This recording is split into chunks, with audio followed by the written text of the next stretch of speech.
Good day, everybody. So last lesson for the week. Okay, and this will wrap up our chapter.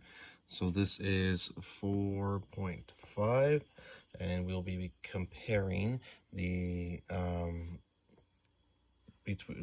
different distributions, which are uniform, binomial, and hypergeometric. So just want to let you know, or want to thank you guys for being on top of this work. I could see online that a lot of people have been on and up to date, or have at least been accessing it. There are a couple though. This one person hasn't been here since the 3rd. Everybody else has logged in since in the last day or two. Okay, so that is good. Just to let you know, early next week I'll be posting a small assignment with regards to chapter 4.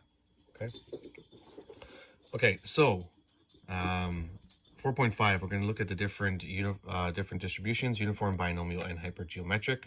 Okay, this chart here is available in your textbook already. This is in the section of 4.5, so I just copy pasted onto the sheet here. Just going to go through a few things. So uniform distribution, we are looking at uniform if it's a single trial. Okay, so keyword here, single trial, and then all outcomes will be the same. Do note that the expectation formula is the one with the sigma. Okay, sigma representing again the sum of. Okay, then we have binomial and hypergeometric. So this is sometimes a little bit difficult to determine which one to use. So binomial we're using if it's independent trials, so trials are independent. Okay, and hypergeometric in most cases just because the trials are dependent. Okay, I did do the expectation is n times p. This one here is RA times n. Don't worry about that. Just have NP. Okay, so just some examples. So binomial would be independent trials. Okay, so one of the questions that I did in the example was having a boy versus having a girl. Okay, so each child is an independent trial. So having one boy or one girl won't affect the gender of or the sex of the next child. Okay, in these ones we also seen independent trials are cutting a card. Okay, but make sure we're replacing it. Replace. Okay, so cutting a card falls under this category as long as we're replacing it. If you're rolling a die, falls under this one here, because when you roll a die, your outcomes don't affect each other. Each roll is independent. And there is one here with defects, but when a percent is given. Okay, so we had a defective one, I believe in my lesson, was the calculator chip. So we said there was a 10% defect. So when it's defects and it's a percentage, it's going to fall under binomial. Okay, for hypergeometric, these are dependent trials. So one trial affects the next. So dealing cards or having cards in your hand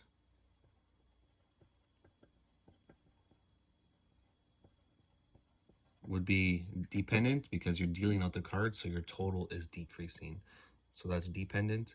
If you're cutting a card and do not replace it, so remember there's no replacement, then this would fall under this category here. So cards in your hand, dealing cards. And the other one, there was a question in the homework, there was also another one that was about defects. Okay, so there was a defect question in this one, and there was a defect question in this one here. So the difference was this one was a percent given. This one actually gave you the exact numbers. So they actually told you, I believe in the question it said 5 out of 20 are defective. So they actually gave you the number, whereas this one was a percentage. Because this one, since you know that there's certain ones that are defective, so once you choose one, your total decreases, whereas percent is just an overall percentage of defects. Okay, so just one question for this lesson. We're going to compare the different probabilities and then look at their expectations. So one is cutting 4 cards from a standard deck with replacement, and then counting the number of face cards, as opposed to dealing 4 cards at the same time from a standard deck and counting the number of face cards. So the key word here, 2 key words. So the first one is cutting, and the second one is dealing. And also note that in the first one, there is replacement. So cutting cards, go back up here, cutting cards, replacement represents the first one, whereas dealing cards falls under the hypergeometric. So this one we will do binomial. So that's this one.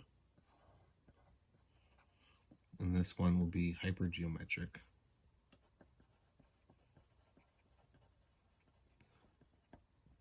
Oh, nice to see Aditya. You're in class on time today.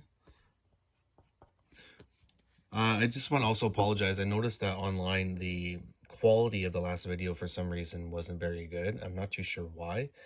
When I posted it, when I have it on my phone, it looks perfectly fine, but when I uploaded it, for some reason is blurry. Hopefully that's not the case this time.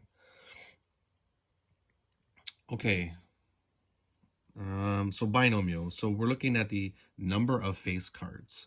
Okay, so if I cut 4 cards, how many face cards are possible in the 4 cuts? So there's a possible that I don't get any face cards. There's a possibility I get 1, 2, 3, or 4. Okay, so out of the 4 cuts, in the first one we want 0 face cards. And then we want the probability of success times the probability of failure, or non-success. So the probability of getting a face card is just 12 face cards in the deck out of 52.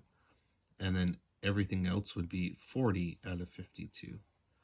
Okay, so remember that this exponent is here, so 0. And the second exponent is 4 minus 0, which is 4. Then next one was cutting 4 cards, choosing 1. And we keep the probabilities the same. Only thing that changes is the exponent. So now the exponent 1 goes to the top here, and 4 minus 1 is 3 is here. Okay, I'm going to continue this. 4 choose 2. By the way, you could use a reduced fraction in the brackets, or you could use a decimal.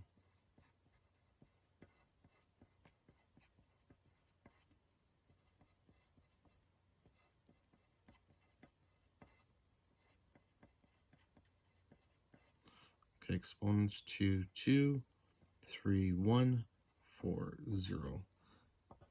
Okay, and I have already calculated these answers. So we get 0.35, 0.42, 0.19, 0.04, and 0.003. Okay, next one. So now we're doing hypergeometric, so there's no replacement. So again, we can have outcomes of 0, 1, 2, 3, or 4. Okay, so then these ones have the fractions. Okay, so remember, it's a little bit different because this one here, this 4 represents the number of trials. Okay, n is the number of trials. Whereas here, we're choosing from the total. So we have 12 face cards, and we're choosing 0 of them. Times it by 40 remaining cards, and we're choosing 4 of them.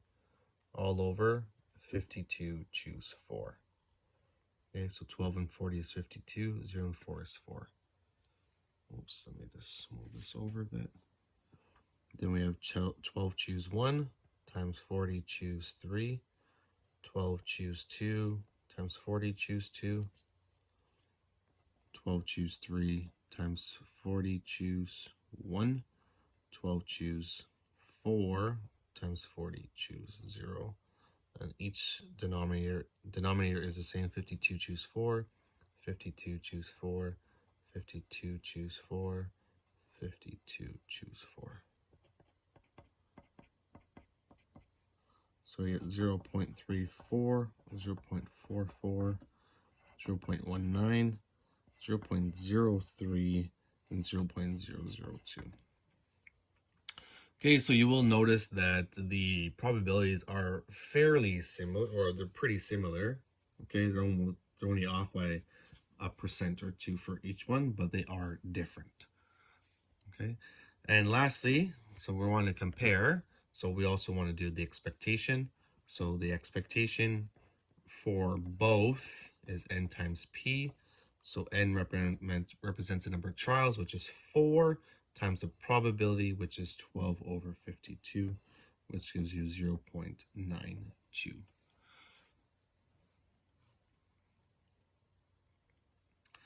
Okay, so 4 times 12 over 52 equals 0 0.91. So roughly, if you were to round, this would be 1. So if you were to cut or deal 4 cards, you should expect 1 face card, or 0.92 on average. Okay, that is the lesson today. Quick one. Lesson homework down here, page 185, 1 to 4, 6 to 8, and 10. I put a little star on number 10 in my notes. Let me just take a quick look at it. Number 10. So for number 10, it says compare the expectations for cutting a card 4 times and dealing 4 cards. Then explain the results. So just note that the expectations are exactly the same. So you don't have to do expectation a number of times. So just do the expectation once for aces. Because the cutting the card and dealing, we have the same expectations. Okay, so you just have to do it once for each of them. Okay, but make sure it's just expectations. You're not doing the whole distribution chart. Okay, so I hope all is well. Again, last thing, so I will be doing a small assignment starting Tuesday next week, because Monday is Easter Monday. So I will post on Tuesday an assignment that I'll give you a couple days to do, and then I'll start with, I'm debating on whether to go to chapter 5 or skip chapter 5 and go to chapter 6. So I'll make that decision over the weekend. So I hope all is well again. Hope you have a great weekend with Easter. I hope you rest, pray, and enjoy food. And I really, really do hope everybody is okay and safe at home. Okay? So if you have any questions, please feel free to email me. Have a good day. Bye.